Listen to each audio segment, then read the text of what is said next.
commencement était la parole. La parole était avec Dieu. Et en elle était la lumière. La lumière est arrivée sur les ondes. Lumière sur les ondes, votre programme d'information et de décryptage de l'actualité nationale et internationale à la lumière de la parole de Dieu. Musique, talk show, agenda et Bible Games. Lumière sur les ondes, une heure d'analyse des problèmes sociopolitiques, religieux, culturels et économiques par l'éclairage des Saintes Écritures. Tous les vendredis 18h30, 19h30, retrouvez Franck Stéphane Mauvois et Charlie Bacody sur les ondes de Radio Bonne Nouvelle 99.6 FM. Lumière sur les ondes, le Christ s'invite au débat radiophonique. Jésus vient, nous avons besoin de toi. Alléluia. Jésus vient, Jésus vient. Nous t'accueillons, Jésus vient au milieu de nous. Nous t'accueillons, Jésus vient au milieu de nous. Saint-Esprit vient, oui, viens. Nous t'accueillons, Saint-Esprit au milieu de nous. Nous t'accueillons, Saint-Esprit, viens, conduis-nous. Nous t'accueillons, Saint-Esprit. Sans toi, nous ne pouvons rien faire. T'accueillons, Saint-Esprit au milieu de nous. Fais descendre ta puissance parmi nous. Mesdames et messieurs, bonsoir. Les actes terroristes sont de plus en plus légion dans notre société. Depuis le début de cette matinée, on parle d'une prise d'otage qui a lieu au Mali dans un hôtel. On parle de 138 personnes encore retenues au sein de l'hôtel, 30 personnes libérées et 18 otages tués. Il y a 2 jours, la secte islamique, pour le cas du Cameroun, Boko Haram, laissait sur le carreau dans la région du Septentrion 8 victimes et de nombreux blessés. Le clou s'est enfoncé le jeudi 13 novembre dernier au cours de l'attentat survenu à Paris où plus de 100 personnes ont perdu la vie. Cet attentat a créé un boom communicationnel et a donné naissance à plusieurs clans, notamment 2 clans. Désormais, des pro-français ont envoyé des messages de soutien, ont changé leurs photos de profil sur les réseaux sociaux, tandis que les dissidents ou anti-français pensent que nous n'avons même pas fini de pleurer nos morts qui tombent chaque jour dans le Septentrion. Alors, 2 franges, mesdames et messieurs, les pro-français, ceux-là qui sont camerounais, mais qui à l'effigie de la France ont désormais changé leur profil sur les réseaux sociaux, et d'autres qui estiment que non, vraiment le Cameroun a ses morts encore à pleurer, qui tombent chaque jour dans l'Occident. Je voulais parler dans le Septentrion, bien entendu. Mesdames et messieurs, le thème qui sera abordé en cette soirée, attentat du 13 novembre à Paris, les Africains doivent-ils porter le deuil? Attentat du 13 novembre à Paris, les Africains doivent-ils porter le deuil? C'est le thème qui sera mis au devant des feux de projecteurs tout au long de cette émission. Vous pourriez participer à cette émission en composant à partir de 19h précise le 243 07 56 32 ou alors en nous envoyant des SMS au 699 49 37 90. Cette émission est une mise en onde de Tonton Théo. À ce micro de présentation, je suis Franck Stéphane Mauvois. Je vous dis bienvenue, bonsoir. Une musique de mise en condition. Onel Mala qui chante Vêtu de gloire. Vêtu de gloire, le Fils de l'homme reviendra. Ouais. Et on l'appellera le lion de la tribu de Juda. Vêtu de gloire, Adonai viendra. Oh ouais. Et on l'appellera le lion de la tribu de Juda. Et ce jour-là, on dira Alléluia.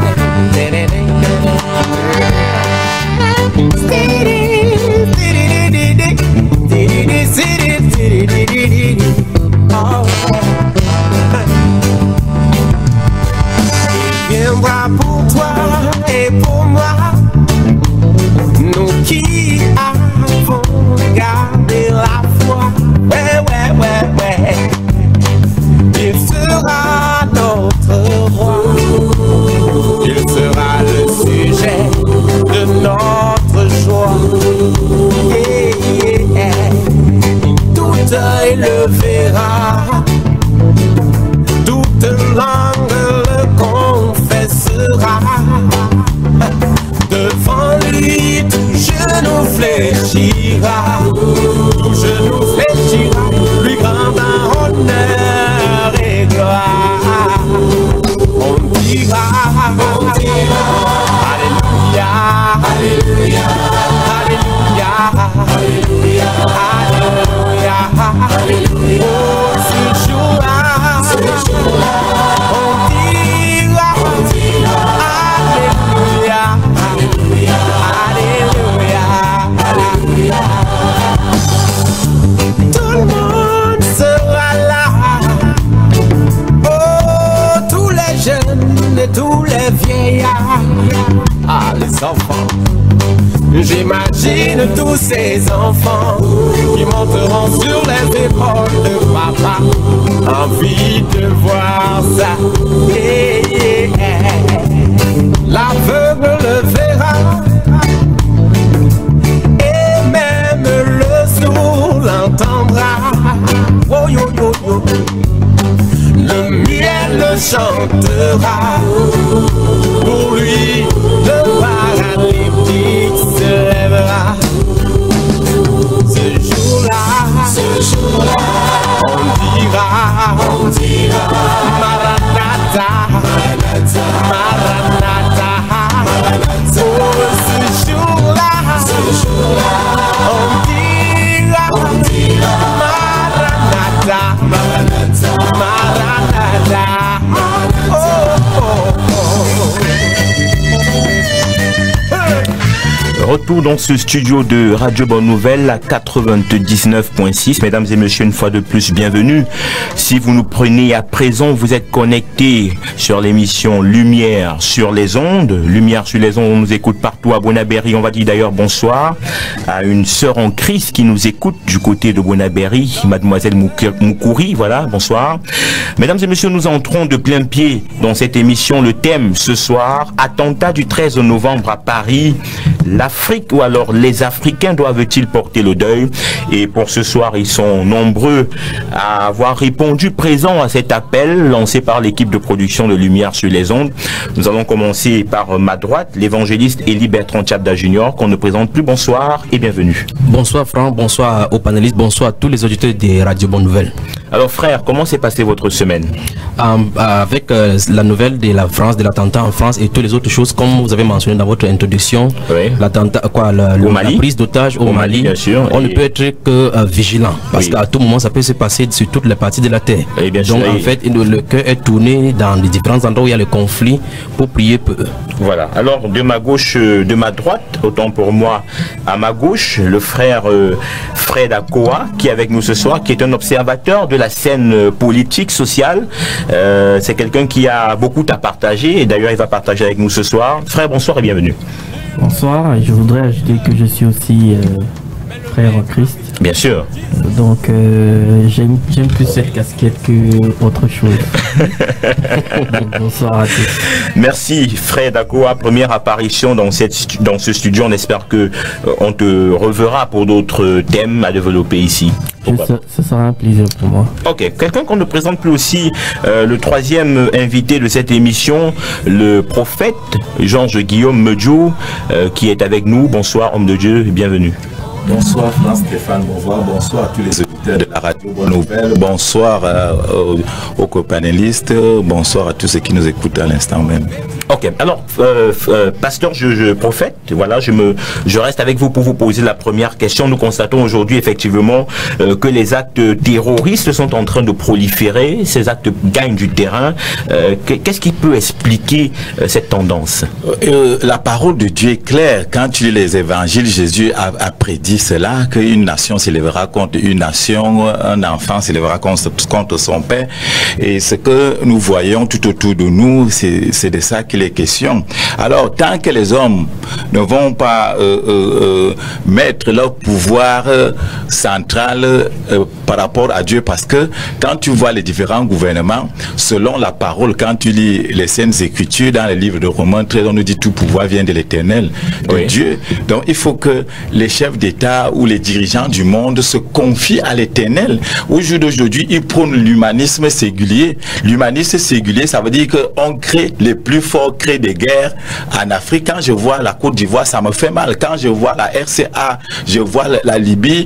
Il y a eu en Libye plus de 250 morts, en Côte d'Ivoire. Vraiment, moi, ça me fait mal. C'est en ce qui concerne la France. Au jour d'aujourd'hui, les innocents sont morts. Ça fait mal. Mais il faut que la France prenne leurs responsabilités, que les Français consultent Dieu, parce que c'est Dieu qui a tout créé. Oui, on peut déjà compter des différentes républiques par rapport à l'État français. Ça veut dire qu'au jour d'aujourd'hui, Hollande est là, il va partir. Pompidou était là, Mitterrand était là. Il faut qu'ils comprennent que Dieu est souverain, c'est lui qui a créé le monde et c'est lui qui peut gérer le monde, qui peut inspirer aux hommes à gérer le monde, parce que tout pouvoir vient de Dieu. Ok, merci homme de Dieu. Fred Akoa, toi également, tu te rends compte qu'aujourd'hui les actes terroristes vont légion. Il y a 2 jours encore, Boko Haram frappait dans le septentrion. On a parlé du Mali ce matin où il y a une prise d'otages. La semaine dernière, le 13 novembre dernier, c'était la France en plein cœur de Paris qui était frappée, plus de 100 morts. Pour toi, qu'est-ce qui peut expliquer cette méchanceté, aujourd'hui, ces actes-là vont vraiment proliférant? Qu'est-ce qui peut expliquer cela? Bon, déjà, ce que je peux dire, c'est que j'ai essayé de regarder depuis le début des années 2000 jusqu'à aujourd'hui. On va voir que j'ai pu dénombrer plus de 200 attentats seulement dans la partie du Moyen-Orient. Oui. Donc, c'est-à-dire avec le maximum au niveau de l'Irak. Oui. Et quand j'ai essayé de faire une approche un peu plus détaillée, je me suis rendu compte que donc moi je ne voudrais pas prendre la problématique en me disant il y a plus de prolifération aujourd'hui. Ouais. Il y a des attentats depuis pas mal d'années. Moi ce que je remarque c'est l'identification et la médiatisation des attentats. C'est surtout avant les années 2000, on parlait surtout des attentats politiques, que ce soit de la France qui nous intéresse aujourd'hui. On parlait plus des, on va dire, on va dire quand je regarde par exemple dans les années, on a l'assassinat du maire, du préfet en Corse, on a les actions des groupes basques qui font des attentats en France, qui ne sont pas très meurtriers parce qu'on voit clairement que l'objectif c'est de mettre la pression sur le gouvernement. Donc c'est des revendications républicaines. Mais depuis les années 2000, le point d'orgue, l'attentat du 11 septembre, on a changé de dénomination. Ça devient des attentats islamistes. Oui. Donc on fait, c'est la religion qui est pointée du doigt. Et quand on regarde presque tous les attentats, depuis ces événements-là, c'est soit les attentats islamistes contre, on va dire, les judéo-chrétiens en Israël, bien aux États-Unis ou bien en Europe, ou alors c'est les attentats entre musulmans, donc entre les sunnistes, chiites, wahhabistes, alaouites. Il y a toujours une dénomination religieuse dans les attentats depuis le 11 septembre. Donc moi je dirais pas qu'il y a une prolifération, il y a toujours eu des attentats, mais aujourd'hui les attentats sont, on cherche à créer un camp, je vais dire 4 camps, un camp islamiste contre le monde judéo-chrétien, et un autre camp dans le camp islamiste entre sunnites et chiites. Okay. Donc pour moi c'est plus cette dénomination que cette problématique là qui m'intéresse, parce que les attentats il y en a toujours eu, et avec cette propension depuis l'avènement du monde. Ok, alors frère Élie Bertrand Tchabda, comment avez-vous accueilli la nouvelle? Beaucoup étaient en train de regarder le match France-Allemagne lorsque cette nouvelle est arrivée comme un couperet. Comment vous avez accueilli cette nouvelle du 13 novembre dernier? Célèbre vendredi 13 novembre, dont beaucoup de personnes parlent des superstitions des fameux jeudi 13. Des jeudi 13. C'est vendredi 13. Parce que c'est le V13 là. Oui, vendredi 13.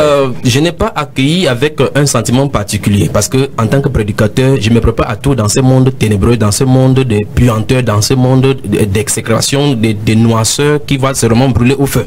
Oui. En réalité, je vais plutôt aller sur 3 angles, sur l'aspect politique, l'aspect naturel, et je vais glisser sur les 2 premiers angles et puis m'approfondir sur l'aspect spirituel de ces attaques-là. Oui. Sur l'aspect naturel, on peut penser aux théories de complot telles qu'on voit et on entend dans les médias. On peut accuser les États-Unis d'avoir été derrière pour créer des groupuscules islamiques comme Fred le disait, et puis monter comme ça et essayer de disséquer les groupes islamiques à l'intérieur. Ce qui fait que beaucoup de groupes dissidents se trouvent en milieu islamique comme ça, qui se combattent entre eux mutuellement. Ça c'est sur l'aspect naturel. Et puis là-bas maintenant on a la théorie de complot, on a la manipulation de la foule, des masses et des médias. Dans le cadre naturel, lorsque vous lisez les arrêtés particulièrement du droit international et particulièrement des conventions de Genève, ainsi de suite par rapport au combat, nous voyons effectivement que lorsque le peuple est retranché ne peut plus s'exprimer, ils n'ont qu'un dernier recours, la révolte. Et sur ce cas, ils ont raison effectivement d'essayer de s'exprimer par les autres terroristes. En fait, lorsqu'on les appelle terroristes, ça me pose un problème. Je vais y revenir sur dans le cadre spirituel. Ça pose un problème. On les appelle terroristes parce qu'ils ont une façon, ils délivrent un combat asymétrique. C'est parce qu'ils ciblent les civils, les institutions pour attirer l'attention, parce qu'ils ne peuvent pas faire face de façon opposée au poids gouvernemental qui se trouve en face. Puisque c'est en fait la religion, la guerre nouvelle maintenant, c'est les coalitions et des alliances. Ce qui fait que les groupuscules ne peuvent pas tenir face à eux. Donc je t'en ai dit donc que leur manière dont ils s'expriment, on les appelle terroristes. Lorsque George Bush va engager tout le temps, aller en Irak pour destituer un président qui est naturellement et de façon républicaine dans son pays, on ne dit absolument rien. Lorsque, comment il s'appelle, Sarkozy, le prédécesseur des Français, Hollande, va aller destituer Kadhafi parce que les jeux français et les jeux des Européens étaient mis en mal, on ne dit absolument rien. Mais pour peu que quelques personnes meurent en France, je ne dis pas que ceci est souhaitable et c'est regrettable de toute façon, mais je vais seulement exprimer le fait qu'on appelle les autres les terroristes parce qu'ils manipulent, parce qu'ils utilisent des combats asymétriques. C'est ça ce qu'on a dit. Parce qu'en réalité, souvent on regarde sur le plan naturel, c'est-à-dire sur le plan de la logique, George Bush était un terroriste. On ne l'a jamais jugé dans un cours international, on ne l'a jamais invité. Colin Powell et eux, nous avons vu sur les antennes de la télévision aux Nations Unies montrant avec preuve à l'appui les images satellitaires prouvant qu'il y a des armes de destruction massive en Irak. Et en fin de compte, ils n'ont jamais prouvé cela, mais plutôt ils sont allés et pomper le pétrole irakien et mettre toujours des désordres. Enfin, je vais revenir pour parler de la troisième partie. Bien sûr, alors je reste avec vous. Effectivement, nous avons constaté que suite à cet attentat qui s'est déroulé le vendredi 13 à Paris, 2 groupes se sont créés au niveau du Cameroun. On a ceux-là qui sont des pro-français, d'ailleurs je le disais dans mon propos liminaire, qui ont d'ailleurs changé leur photo de profil, désormais c'est le drapeau de la France.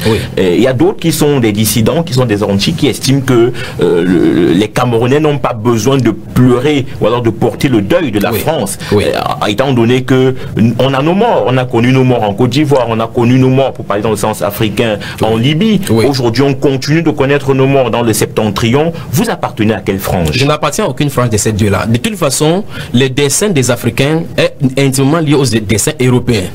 On va têter le même lait jusqu'à ce que le Seigneur Jésus-Christ vienne. On ne peut pas nier du fait que la France aide le Cameroun et le Cameroun aide la France pour le cadre camerounais là, parce que là nous sommes en train de parler français maintenant. Bien sûr. Le simple fait que nous parlons français pour nous exprimer ainsi montre clairement que la signature des Français sera toujours dans notre esprit. Ceux qui vont utiliser la masse média en changeant les profils, les avatars, ils vont utiliser la langue française en écrivant les messages. Ça montre que la signature française est toujours là. Mais là n'est pas le problème. Dans le livre de Job, le Job chapitre 6, le verset 14 dit: celui qui souffre a droit à la compassion de son ami, même quand il abandonnerait la crainte du Tout-Puissant. Donc même si la France a voté par rapport à l'homosexualité, même si François Hollande vit dans l'adultère ou de n'importe quel concubinage qu'on peut appeler, parce que c'est le seul Français qui a le compagnon. Vous voyez comment le Français a tellement le langage pour pouvoir arranger le péché. Donc même s'ils font n'importe comment, quand il y a le malheur, la Bible déclare dans ses Proverbes chapitre 24 là, verset 17 et suivant, qu'on ne se rit pas de la chute des méchants, de peur que Dieu ne s'irrite. Donc nous voyons effectivement que malgré que la France ait commis des exactions dans le monde, et c'est dans cette optique qu'il va entrer dans le cadre prophétique maintenant pour expliquer en réalité ce qui se cache cache derrière. Bon. Ok, on va revenir, vous allez nous peut-être emprunter la casquette de prophète le temps. Non, il y a un prophète sur les antennes. Il y a un prophète ici en studio qui pourra mieux s'exprimer. Ok, alors prophète Georges Guillaume, on a écouté quand même l'évangéliste Élie Bertrand Tchabda qui estime que c'est pas parce que la France a commis des exactions qu'on ne doit pas compatir. Oui, on peut compatir, mais est-ce qu'on doit porter le deuil? Parce que quand je parle de porter le deuil, vous allez voir je veux dire des Camerounais qui sont indifférents aux morts, qui tombent sous le poids, je veux dire, de Boko Haram dans le septentrion, mais dès qu'un Français meurt, ce gars, il est comme si c'était son parent naturel qui venait de passer de vie à trépas. Est-ce que c'est normal? Est-ce qu'on doit porter vraiment le deuil? On n'a pas besoin de porter le deuil. Oui. En ce qui me concerne, moi, en tant que Camerounais, je connais la France en tant que colonie par rapport à la coopération diplomatique. Mais il y a des relations, comme Eric disait tantôt, c'est-à-dire il y a des Camerounais qui ont épousé des Françaises, il y a des Français qui ont épousé des Camerounaises. Donc, dans cette relation-là, on peut porter le deuil. Certains Camerounais peuvent porter le deuil. Mais en ce qui me concerne, en tant qu'homme de Dieu, vous savez, Paul nous met en garde dans le livre de Colossiens chapitre 2, nous met en garde contre toute philosophie, toute religion et toute tradition qui valorise l'autonomie humaine dissociée de Dieu et de la révélation écrite à travers la parole de Dieu. Oui. Pour dire que ce qui arrive aux Français, aux Occidentaux à l'heure actuelle, c'est parce qu'ils ont tourné le dos à Dieu. Ils prennent sur leur responsabilité de juger le monde, de placer qui veut au pouvoir, de s'accaparer des richesses des Africains. Et c'est ça le problème. Aujourd'hui, les Africains, les terroristes regardent ce qui se passe au Moyen-Orient, regardent ce qui se passe à l'heure actuelle en Syrie. Et moi, je constate, je fais un diagnostic par rapport à ce qui se passe parce qu'ils sont en train d'être pris dans leur propre piège. Avant, on parlait de l'Al-Qaïda. Maintenant, au Cameroun, on parle de Boko Haram. Ailleurs, on parle de Shebab, on parle de l'Al-Qaïda, des islamistes. Ça veut dire que ça peut venir de n'importe où dans le monde. Parce qu'il y a déjà une semaine, il y a eu attentat à Paris. Aujourd'hui, on parle du Mali. Demain, on peut parler de Yaoundé. Après-demain, on peut parler du Nigeria. Déjà, même au Nigeria, c'est le centre, vraiment. Donc, moi, je pense qu'il faut que la France, les Américains révisitent leur politique étrangère. Alors, merci, homme de Dieu, Fred Akoua, je vous sais très actif dans les réseaux sociaux. Vous avez également observé cet épiphénomène qui est en train de prendre, où tout le monde se tag être français, d'autres se tag être Paris, d'autres se tag être marois. Vous appartenez à quelle frange? Bon, moi, ce que je vais dire par rapport à ça, c'est que je vais prendre juste une figure de style. Quand la France a gagné la Coupe du Monde 98 et la Coupe d'Europe 2000, ils avaient un très bon jeu, très beau jeu. Oui. Et le seul fait qu'il y ait vraiment des Noirs, des Arabes, des Français qui étaient plutôt bons, sincèrement, j'ai aimé cette équipe. J'ai aimé la France, j'ai aimé cette France-là. Et ça m'a fait plaisir de les voir gagner la Coupe du Monde. Donc, ceci pour dire quoi? Ceci pour dire que une fois revenu maintenant aux attentats, et moi je ne peux pas, je veux dire quoi? Je veux pas, comme l'évangéliste a dit, prendre un camp. Ce que moi je constate, c'est que aujourd'hui il a pris une très bonne, je veux dire quoi, un très bon exemple. Le français que nous parlons. Le français que nous parlons, on ne le parle pas comme un français le parle.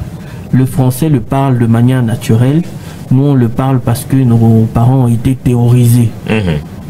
Ils ont été terrorisés, il y a eu des massacres. Et à la fin de ce terrorisme-là, il a fallu que nous, les enfants, aujourd'hui, nous parlions le français. Donc, cette langue déjà est déjà le résultat d'actes terroristes qui nous a aujourd'hui conditionnés à faire cette émission en français. Ce qui fait qu'aujourd'hui, il y a tellement de gens qui, beaucoup de jeunes, et moi je dis c'est surtout les jeunes parce que nos parents se rappellent de cette époque et ils portent plus ce fardeau. Ce fardeau n'est pas, parce que pour nous en ce moment il est subliminal, donc on ne le ressent pas dans notre chair.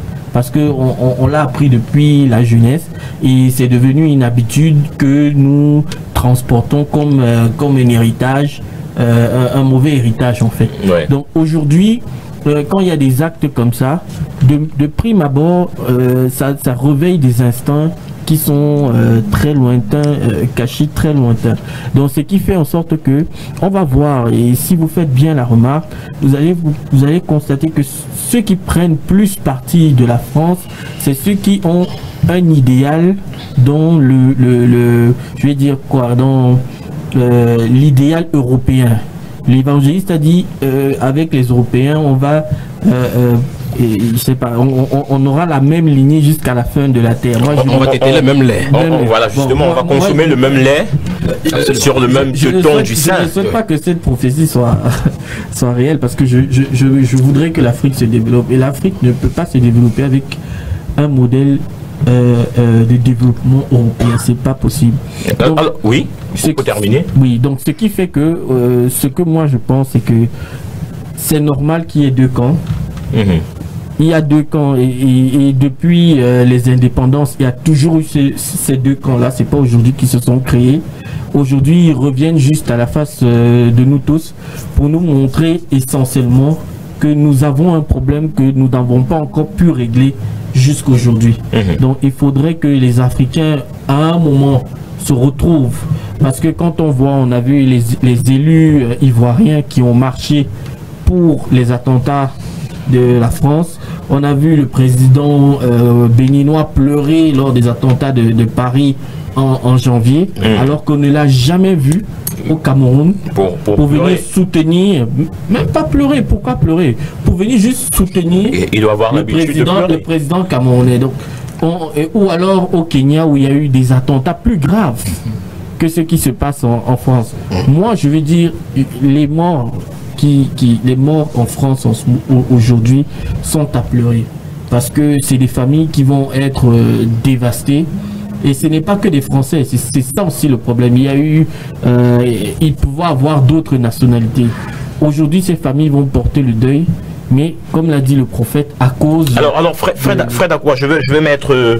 je vais devoir vous couper pour vous relancer dans votre élan. Vous avez dit les morts sont à pleurer, mais est-ce normal que dans les actes terroristes qui sont perpétrés au sein de l'Afrique, les Africains ne prennent pas le temps même de pleurer leurs morts? Est-ce que à ce moment-là, on ne peut pas s'interroger? Si on est fin à pleurer les morts blancs et que les morts noirs, on n'a aucun intérêt. Oui, bon, en fait, par rapport à cette question, il faut toujours revenir à ce qui s'est passé avant. Aujourd'hui, s'il y a un attentat au Kenya, on va le regarder juste comme un événement qui est plus lointain que ça se passe en France. Bien sûr. Pourquoi? Oui. Il faut se demander pourquoi. Pourquoi? Parce qu'aujourd'hui, on a l'impression qu'il n'y a pas de correspondance entre moi, qui suis camerounais, entre parenthèses, et un Nigérian.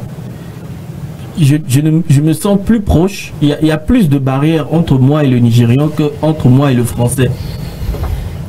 Il y a plus de barrières entre moi et le Kenyan, parce que déjà, j'estime que lui, il est anglophone, moi, je suis francophone. C'est comme ça que notre paradigme est.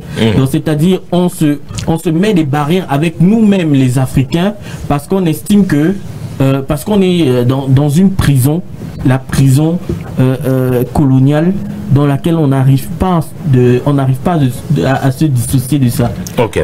Alors on rappelle aux auditeurs qui nous écoutent depuis leur poste récepteur, effectivement, qu'ils peuvent commencer à appeler au 243 07 56 32, le 243 07 56 32, ou alors en nous envoyant un SMS au 699 49 37 90. Vous êtes en direct de la 99.6, c'est la radio Bonne Nouvelle. L'émission c'est Lumière sur les ondes, et le thème qui est mis au devant des feux de projecteurs: attentat du 13 novembre à Paris, les Africains doivent-ils porter le deuil? Attentat du 13 novembre à Paris, les Africains doivent-ils porter le deuil? Frère Élie Bertrand Tchabda Junior, oui. Vous vous sentez bien? Très bien, très bien dans ce studio, comme toujours. Alors une question à vous poser, une question que je prends des propos de chute du prophète Georges Guillaume Guillaume Dio, qui disait que les Français sont en train, je vais le paraphraser, sont en train de, je vais dire, de récolter un peu ce qu'ils ont semé. Absolument. Au regard des actes qu'ils ont commis en Afrique et bien ailleurs. Oui. Alors, moi, la question que je veux poser, est-ce que Dieu aurait tourné le dos à la France aujourd'hui? En fait, Dieu n'a pas tourné le dos. La France, et comme toutes les nations de la terre, ont tourné le dos à Dieu. La Bible appelle le Seigneur Jésus-Christ le prince des paix. Il ne peut pas avoir de paix sans le Seigneur Jésus-Christ. Oui. Et tourner le dos à Jésus-Christ ne veut pas dire... Vous voyez, il y a de ces années que nous entendons. Vous allez voir effectivement, et c'est là où je vais toucher mes amis musulmans. Vous voyez effectivement le président, tous les présidents en fait des mondes occidentaux se disent chrétiens. Ils se disent chrétiens, ils appartiennent à des loges chrétiens pour les uns, francs-maçons pour les autres, ils ne sont pas chrétiens. Et c'est ça qui fait de temps en temps quand vous causez avec des musulmans, ils disent que vous êtes les chrétiens. Donc ils appellent la France est chrétienne. La République française est chrétienne, les États-Unis ils sont chrétiens. Alors que la Bible, ces mêmes personnes ont rejeté la Bible. En Californie, on a rejeté clairement la prière à l'école et on a légalisé l'église de Satan là-bas en Californie, fondée par Anton LaVey. Donc nous voyons effectivement que ce n'est pas Dieu qui a rejeté, c'est plutôt la France. Et je dis ce n'est pas seulement la France, parce que ce qui est arrivé à la France, ce qui est arrivé à la France n'est que le signe précurseur de ce qui va arriver aux pays européens. Les islamistes qui sont en train de combattre vont se muter à d'autres groupuscules encore plus dangereux que ISIS et Shobab. Donc vous êtes en train de faire comprendre qu'on est qu'au début. Ce n'est que le début. Au début d'un catastrophe. Avant, vraiment, absolument, oui. absolument. Et ça va conduire quelque part dans le troisième propos dont je vais toucher tout à l'heure. Là. Avant, nous avions au Proche-Orient les brigades de Maté d'Al-Aqsa, proche des Fatah de Yasser Arafat, qui a été muté aujourd'hui maintenant, mais toujours contrôlé par le Hamas, qui sont encore plus virulents maintenant que les prédécesseurs. Ce qui veut dire, c'est que, remarquez bien que les auteurs de l'attentat ne sont pas seulement naturalisés islamistes. Ils sont des différentes nationalités. Il y a des Français parmi ceux qui sont allés en Syrie pour attaquer, pour lutter contre l'armée Bachar al-Assad. Oui. Nous voyons effectivement que comment se fait-il que les Français, et c'est là où j'ai touché la première partie naturelle, où les gens sont frustrés, les gens ne peuvent pas s'insérer, ils ne se trouvent pas concernés avec la politique gouvernementale dans les différents pays dans lesquels ils se trouvent. Et maintenant, qu'est-ce qu'ils se trouvent? Ils se trouvent maintenant dans des groupes maintenant qui peuvent essayer d'asseoir leurs intérêts. Et par conséquent, ils s'y soumettent et se livrent à quelle joie à ces choses que nous appelons attentats. De temps en temps, disons que tous ces gens qui sont formés, et ce qui est marquable, c'est que les États-Unis et tous ces pays-là ont des technologies pour détecter. Ils disent effectivement sur les antennes qu'ils connaissent le camp de concentration, le camp d'entraînement. Pourquoi ne vont-ils pas les débusquer avant qu'ils ne soient formés? Et quand ils sont formés, ils sont envoyés dans ces pays. Ils sont infiltrés partout dans les pays européens. Ils vont bientôt exploser. Londres, Allemagne. Vous allez nous faire cette révélation. Oui. 243 07 56 32. Allô, un auditeur en ligne. Bonsoir, comment je vous appelle, madame? J'arrive pas à capter. Allô? Bonsoir, madame, comment je vous appelle? C'est Maman Ekima. Ah, bonsoir, maman, comment tu vas? Par la grâce de Dieu. Alors, nous sommes toutes huit pour prendre ta brillante participation. Non, merci. Merci, je ne sais pas si c'est pas brillante, mais en fait, alors, excusez-moi. Je voulais, la question si on doit porter le deuil. Oui. À cause des attentats qui ont eu lieu. Premièrement, je pense que c'est des humains qui sont morts. Oui. Et comme toujours, c'est des victimes parce qu'en fait, les personnes qui sont mortes ne sont en rien, ni de près ni de loin, concernées par ces problèmes politiques. Ce ne sont que des simples citoyens, certainement, qui marchaient et qui passaient. Donc, porter le deuil, c'est peut-être un gros mot. Mais je crois que nous devons compatir, parce que c'est des humains qui ont perdu la vie, et quand ça arrive n'importe où, cela fait mal. Surtout quand c'est fait aussi bêtement par des inconscients qui tuent les innocents pour rien. En ce qui concerne notre attitude par rapport à nos morts, il est malheureux de constater, comme vous êtes en train de le dire, que les Noirs eux-mêmes ne savent même pas ce que c'est que compatir pour eux-mêmes. Je crois que nous sommes effectivement très sensibles à la chose des Blancs, si on peut parler ainsi, parce que la colonisation nous a tellement, comment je dirais, je n'arrive pas à trouver le mot juste en français, parce qu'en anglais on dit enslaved. C'est-à-dire que nous sommes une mentalité d'esclave, au point où quand quelque chose concerne les autres, surtout les Blancs, nous croyons que vraiment c'est le monde qui s'écoule. quand ça nous touche nous-mêmes, on est plus ou moins indifférent. La preuve, tout ce qu'il y a comme problème chez nous ne faisons rien pour essayer d'apporter un changement positif en améliorant. Nous faisons tout pour détériorer. Parce que nous ne sommes pas des humains, on n'est que des esclaves. Alors, nos vies ne sont même pas importantes. Les deux camps qui existent, s'il y en a, je ne sais pas, c'est qu'en fait, ça vient de là-haut. On nous a montré que la France, c'est le paradis, c'est bon, c'est le modèle qu'il faut suivre, c'est nos ancêtres. Qu'est-ce que vous voulez? Donc, si nos ancêtres sont en deuil, nous sommes obligés de porter le deuil. Et quand les nôtres sont ici en train de se faire bousiller pour rien, nous ne faisons rien. Nous n'avons même pas de journée de deuil. Nous déclarons rien du tout. C'est dommage. Qui est concerné pour dire que pourquoi est-ce que ces innocents sont en train de mourir pour rien, pour ne même pas apporter le moindre changement? Alors, je sais pas. Je ne sais pas s'il y a deux camps, mais personnellement, je regrette que les Camerounais ne soient encore dans la colonie où ils n'étaient même pas. Le pays qui n'a jamais été colonisé est devenu le plus colonisé du monde. et nous sommes là, quand on parle de la France, c'est comme si, vraiment... Alors, je crois que vous avez tellement à dire que pour la prochaine émission, je vais personnellement vous inviter en studio. Ah là là. Alors, épargnez-moi s'il vous plaît, parce que vos escaliers là, papa. Je vous en prie. Je voulais tout simplement dire que vraiment, c'est regardable. Non, on va, vous allez laisser votre numéro de téléphone à tonton Théo en off, et là, on va vous contacter pour vous inviter pour une autre émission. Merci, merci. En fait, oui. Bon courage à vous. Merci infiniment. Essayez de faire le mieux. Merci. Pour apporter une amélioration. Merci. Que le Seigneur nous bénisse. Merci infiniment. Alors, évangéliste, vous terminez rapidement. Oui, mais avant, en fait, l'aspect prophétique de cette affaire, je vais entrer, je ne peux pas entrer en quelques mots comme ça, mais je vais seulement sortir dans cette tour de table avec le fait que la prolifération des médias étrangers qui nous infestent ici fait de telle sorte que la répétition en boucle des événements qui leur arrivent est imprégnée indiscutablement dans notre esprit.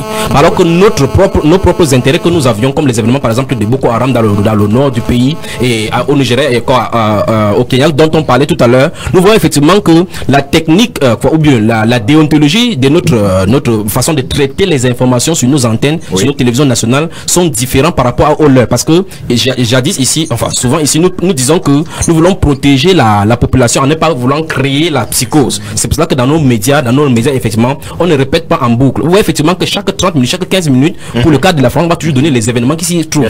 Pourtant, dans le cadre de l'attentat, des choses qui se passent, qui se commettent avec Boko Haram dans le grand nord du pays, le Niger, on ne donne pas toujours les chiffres exacts. Par conséquent, ça ne pousse pas beaucoup plus la compassion parce que les gens n'ont pas le vrai résultat. Ok, alors un SMS qui est arrivé, c'est un SMS qui interpelle un prophète. Je préfère poser d'abord la question au prophète. Le message dit ceci: le prophète Tibi Joshua avait prédit ces attentats en France en 2014, ainsi que la puissance satanique du Daesh en Syrie. Et est-il donc un vrai prophète? Le message est signé de Chimène.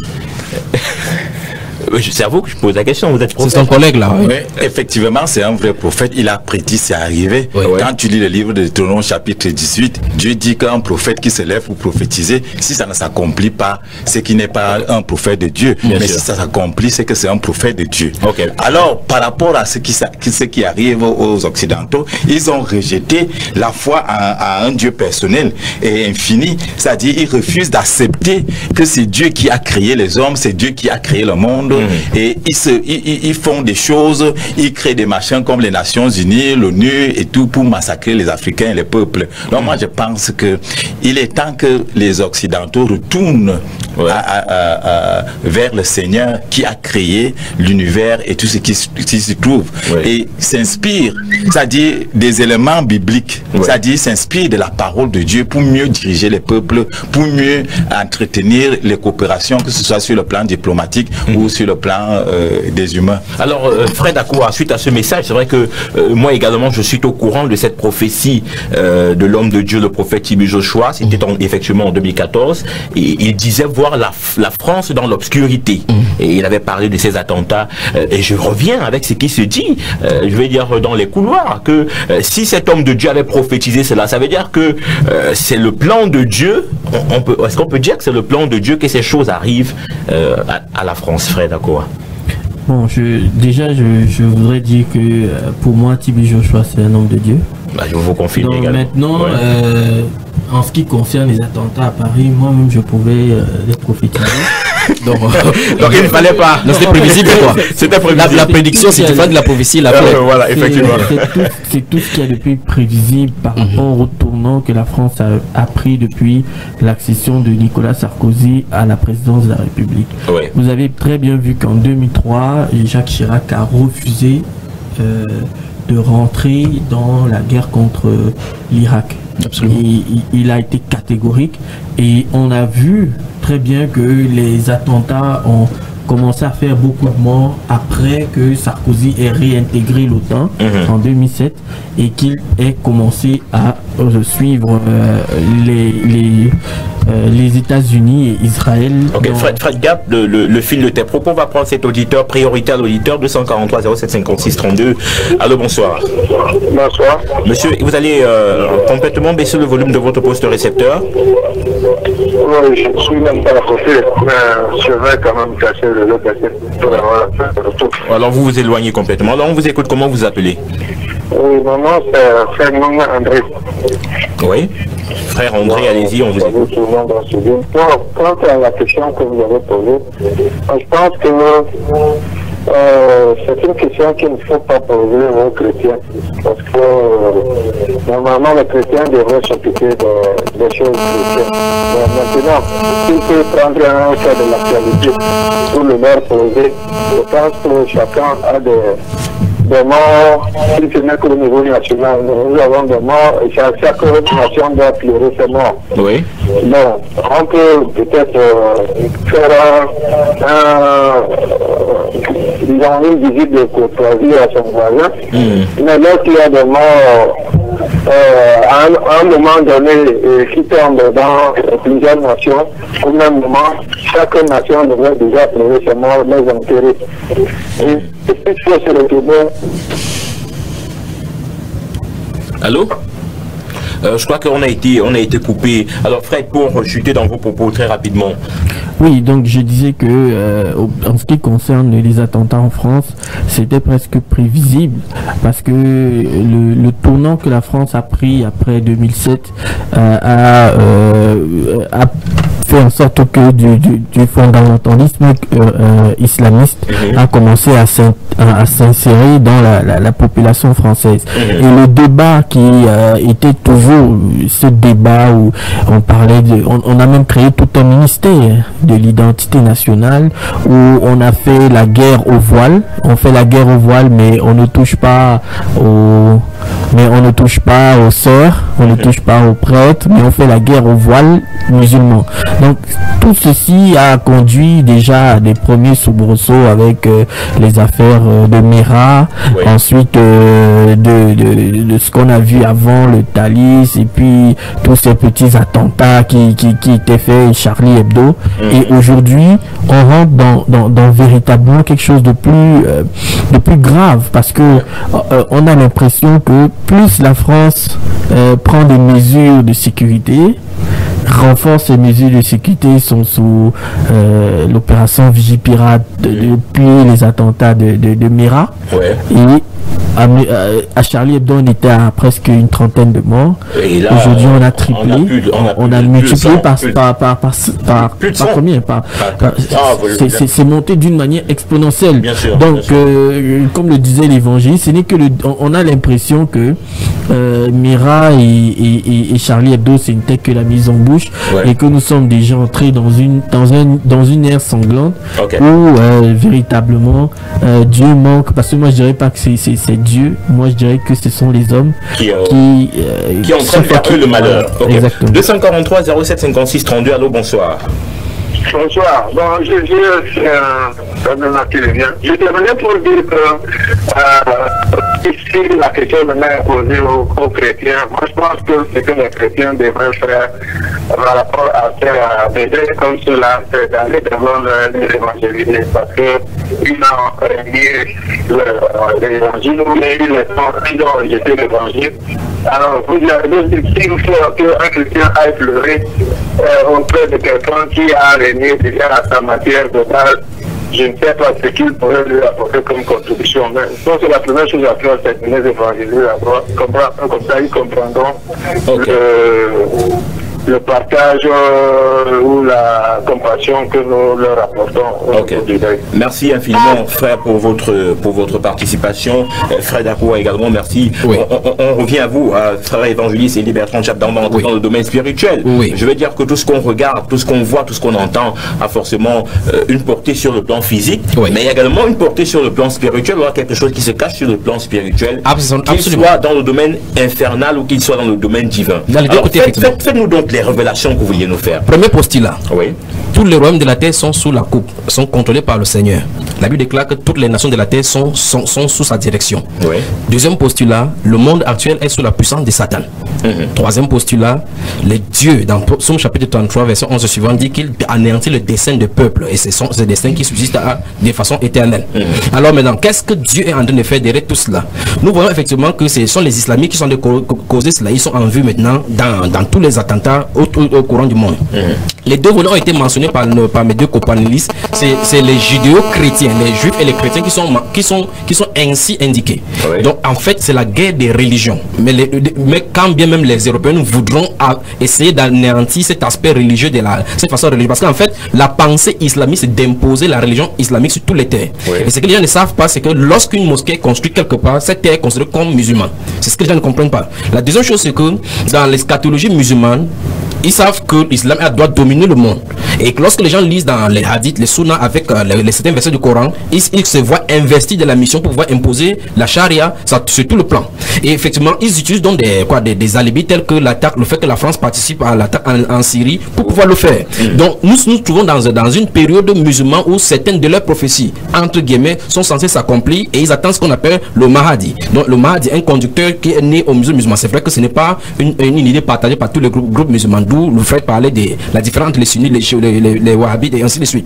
Donc nous voyons effectivement que chez les musulmans, ils veulent imposer comme ça cela. Mais maintenant, la prophétie biblique parle plutôt de cette recrudescence pour amener le jugement sur la terre et imposer ainsi la royauté du Seigneur Jésus-Christ. Donc nous nous conduisons petit à petit vers l'établissement d'un nouveau ordre mondial. Parce que à l'issue de ceci, beaucoup de choses vont être modifiées sur le Conseil de sécurité. Au Conseil de sécurité, au niveau des traveling checks, la façon de voyager, nous voyons effectivement que ce flux, remarquez très bien que ceci passe à l'antipode des flux migratoires qui a eu lieu en Europe. Le monde va arriver maintenant, ces flux migratoires vont avoir le sens inverse. Les Africains vont retourner chez eux. Pourquoi? Parce qu'en fait, les portes seront fermées. Et lorsque nous parlons de la France, nous voyons effectivement que sous le gouvernement de Sarkozy, les étrangers ont été beaucoup plus opprimés. Et la Bible déclare que celui qui opprime un malheureux va arriver seulement à sa disette et à sa perte. Et nous voyons effectivement que la France, au fur et à mesure, a accumulé. Et c'est pas seulement la France, c'est le pays européen. Parce qu'ils sont dans un conciliabule où ils ont manipulé certaines choses pour pouvoir fermer le plus au maximum possible aux étrangers d'entrer chez eux. Et quelle bénédiction dans la parole de Dieu pour les gens qui s'occupent des étrangers, des orphelins et des veuves. Et maintenant, regardez très bien effectivement comment la sécurité sociale est bafouée là-bas par rapport aux étrangers. Donc pour que tu entres en France maintenant, il va falloir que tu redoubles bien d'efforts et avoir la grâce de Dieu. Donc qu'est-ce qu'il tente de dire? Il tente de dire l'aspect musulman, l'aspect religieux est beaucoup plus à regarder. Dans ce domaine qu'il faut regarder. Donc les musulmans veulent imposer la charia sur toute la terre. Ce n'est pas seulement en Europe, c'est sur toute la terre qu'ils sont censés régner. Mais maintenant ici, c'est Jésus qui est derrière, parce qu'au sein de l'islam même, Dieu va disloquer pour pouvoir créer le trouble afin d'amener la personne sur le chrétien pour le réveiller. Est-ce à dire que l'islam est une religion qui est aujourd'hui bercée par Lucifer?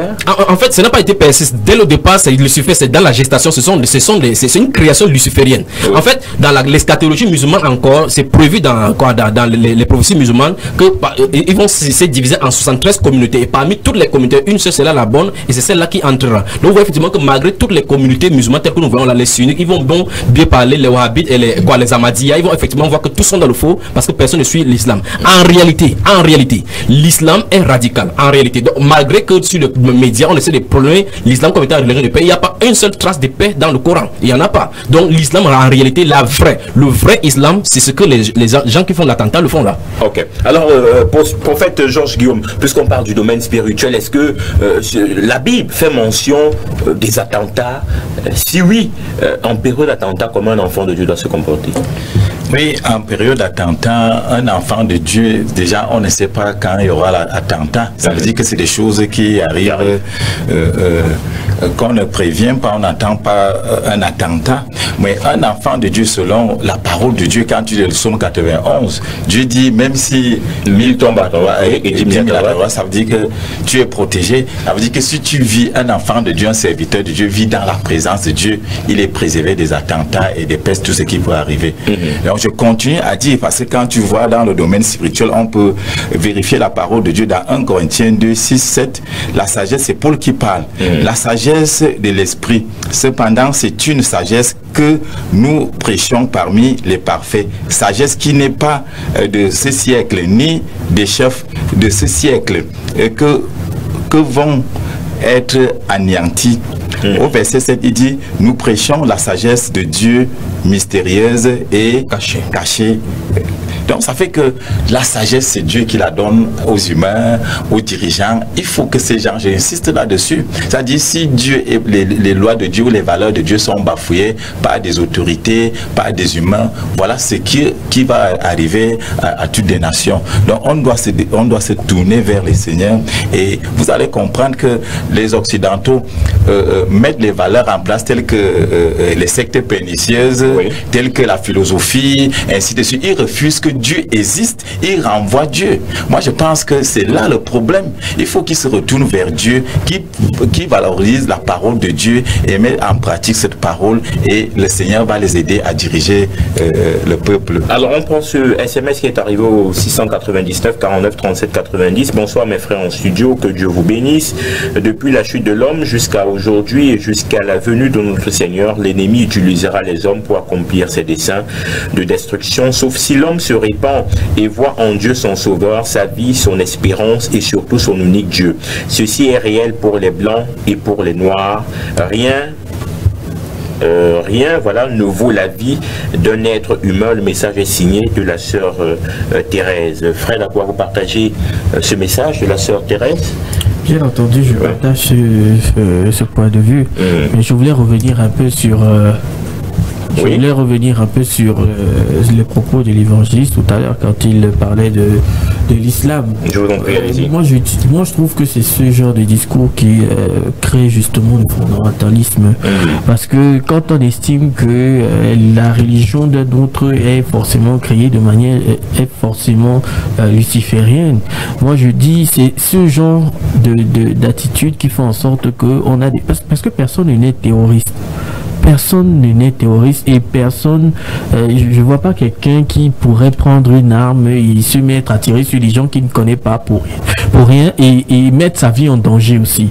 Donc moi je me dis, c'est ce genre d'analyse qui fait en sorte que on crée des terreaux, on crée des sentiments radicaux. Donc aujourd'hui l'islam est, moi je me dis, si l'islam n'était pas de Dieu, elle serait partie depuis. Il y a plus d'1 milliard de personnes qui sont musulmanes. Je crois que le débat n'est pas islam, christianisme. Non, en fait, ce que je veux dire, c'est si on parle des attentats, on parle du terrorisme. Le terrorisme tel que nous le présentent les médias, c'est le terrorisme musulman, le terrorisme islamiste. islamiste, il y a l'islam dedans.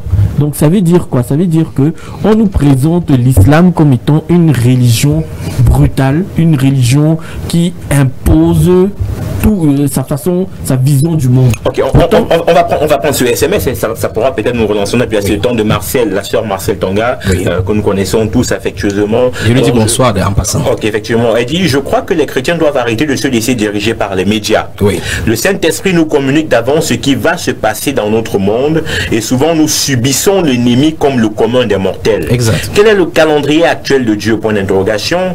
C'est celui qui doit nous préoccuper.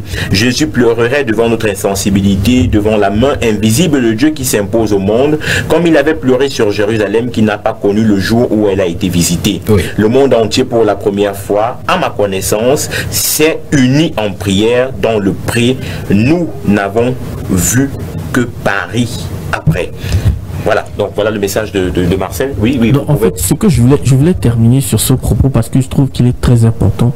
Moi, je vais pas dire, je sais pas si c'est une chance, mais j'étais là lors des troubles qu'il y a eu en Tunisie. Et c'est un pays en majorité islamique, musulman. Et je peux vous rassurer que cette révolution qu'il y a eu, parce que c'était une révolution, nous étions entourés d'islamistes. De gens, quand je dis islamistes, ce n'est pas les intégristes, c'est des gens qui pratiquent la religion musulmane. Et ces gens nous ont vraiment, en tout cas moi, dans mon petit appartement avec mes compatriotes camerounais, ils nous ont gardés. Donc c'est pour dire qu'il ne faut pas fustiger une religion, parce qu'il y a des gens qui trouvent en cette religion le chemin vers Dieu. Oui. Ok, j'aimerais réagir sur les propos de frère. J'ai dit, j'aime pas dire ici que c'est le fait qu'il soit terroriste, parce qu'il a dit qu'on n'est pas terroriste. Personne n'est effectivement terroriste, mais il faut dire la vérité telle que, parce que nous sommes là pour la vérité. Nous appelons cette émission Lumière sur les ondes. On ne peut pas cacher, parce qu'on a, c'est ces choses qui fait des temps, c'est que l'église est laxiste comme ça, parce qu'on a peur de dire et avoir des représailles. La Bible, il est en train de dire que c'est la religion sur les questions, ce ne sont pas les terroristes. Ce n'est pas le fait que les terroristes, ça s'en prend aux gens comme ça que je dis que c'est luciférien. C'est pas cela. Lorsqu'ils parlent par exemple de l'accueil qu'ils ont réservé, si c'est comme ça qu'il va faire des temps que ça soit des dieux, Pharaon en a fait plus. Il a accueilli Joseph, il a accueilli comme ça les Juifs en Égypte, il a accueilli favorablement Jacob et leur a donné des parcelles de terre à Gozin. Donc c'est pas cela. Les francs-maçons également sont calmes et autres, mais ils ne diraient pas que le fait que les francs-maçons subsistent depuis, c'est le fait que la preuve que ça vient de Dieu. Quand quelque chose ne vient pas de Dieu, quand c'est noir, il faut dire que c'est noir. La Bible est claire. Si quelqu'un rejette Jésus-Christ, c'est un antichrist. Et il n'y a pas de double façon de le faire. Et la religion musulmane enseigne clairement que Dieu n'a pas de fils. Si Dieu dit dans le Coran, enfin, Allah dit dans le Coran qu'il n'a pas de fils, il n'a pas engendré, il ne peut pas engendrer, et que la Bible dit que il a donné le témoignage de Jésus que c'est mon fils, je l'ai engendré aujourd'hui, forcément ces deux personnes sont en train de parler. Alors maintenant, c'est la Bible qui est la vérité. Ok, on a compris. C'est tout un autre débat. On reste dans les attentats du 13 novembre à Paris. Les Africains doivent-ils porter le deuil? Je crois que c'était le thème de ce soir. Et on va sortir parce que tonton Théo nous fait, il y a des grands signes de l'autre côté de la baie vitrée pour nous dire que voilà, notre temps est pratiquement écoulé. Homme de Dieu, quelles sont les dernières recommandations? Déjà, je crois que sur la question devons-nous porter le deuil, vous avez été assez mitigé. Vous avez... Non, je n'ai pas, je suis par rapport à cette question, j'ai dit, je suis comme un observateur, je ne peux pas porter le deuil. C'est pour ça que je dis effectivement. Mais vous pouvez compatir. Je peux compatir, voilà, il n'y a pas de problème parce que les innocents sont morts et puis je peux continuer à prier pour que le Seigneur, l'Esprit de Dieu, comme la sœur vient de le dire, l'Esprit de Dieu touche les cœurs des uns et les autres, c'est-à-dire on peut les apporter l'évangile et c'est ça. Ok, alors c'est votre dernier mot, je crois. Alors, oui, vous avez autre chose, allez-y. Donc tout ce que moi je peux recommander, déjà regarder mon propre pays et que les autorités prennent conscience, parce que ce qui se passe aujourd'hui à Bamako, ça peut se passer au Cameroun, à Douala, à Yaoundé, et que les chrétiens restent aussi vigilants par rapport à cette menace. Alors Fred Akoua, est-ce que la Bible même nous enseigne qu'au dernier jour on verra une nation qui s'élèvera contre une autre nation, on entendra des bruits de guerre? Est-ce que ça doit nous surprendre aujourd'hui? Qui parle à cet endroit. Est-ce que ça doit nous surprendre aujourd'hui de voir, de constater ces choses? Non, ça ne doit pas nous surprendre parce que dans Matthieu 24 que vous êtes en train de citer, vous allez bien voir que Jésus, avant d'y arriver, il met d'abord un point d'odeur à dire que la parole arrivera jusqu'au bout de la terre. terre. Et aujourd'hui, je suis presque sûr que cette émission peut être écoutée jusqu'au bout de la terre. Bien sûr. Et c'est là où beaucoup de choses comme ces bruits de guerre commenceront, quand la parole sera capable d'arriver jusqu'au bout de la terre. Donc pour moi, ça ne me surprend pas.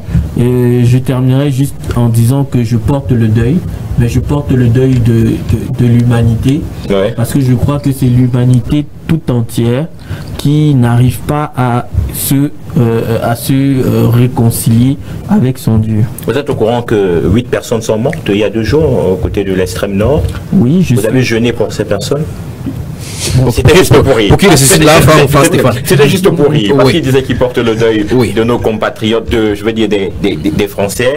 Alors, je porte le deuil de l'humanité. Parce que Jésus a dit, je vous laisse ma paix, mais pas comme le monde vous la donne. Parce que c'est exactement le fait que le monde veut donner sa paix comme elle croit qui produit des actes terroristes pareils. Évangéliste Élie Bertrand Tchabda, vous avez fait une révélation cette soirée de savoir qu'effectivement c'est le courant musulman qui sera, je vais dire, la charrue, alors qui va accompagner tout ce désastre que le monde va connaître. Et ça va, je répète encore, ça va, parce que ceci est sur internet, ça va aller crescendo. Et ce n'est que le début des douleurs. Ce n'est que le début des douleurs. Le Seigneur Jésus-Christ a prévu que ça doit arriver ainsi.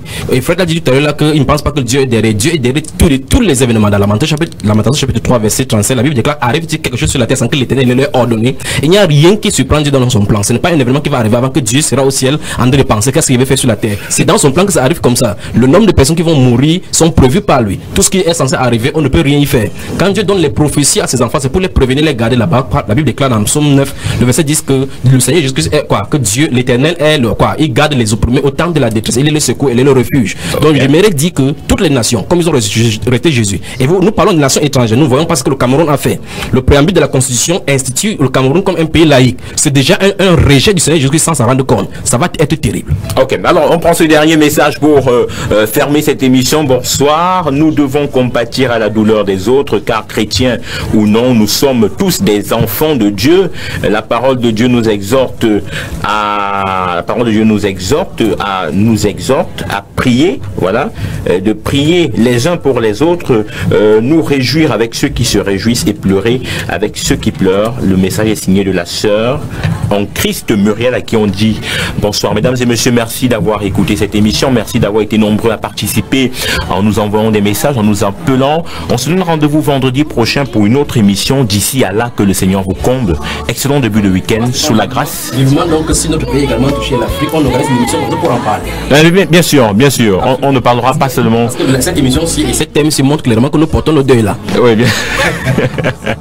On a parlé souvent de Boko Haram ici, frère évangéliste Élie Bertrand Tchabda, qui n'arrête pas de faire des morts dans le septentrion. On a souvent parlé de ça, rassurez-vous. C'est le plan de Dieu. Nous sommes assez patriotiques. Mesdames et messieurs, bien le bonsoir. Au revoir.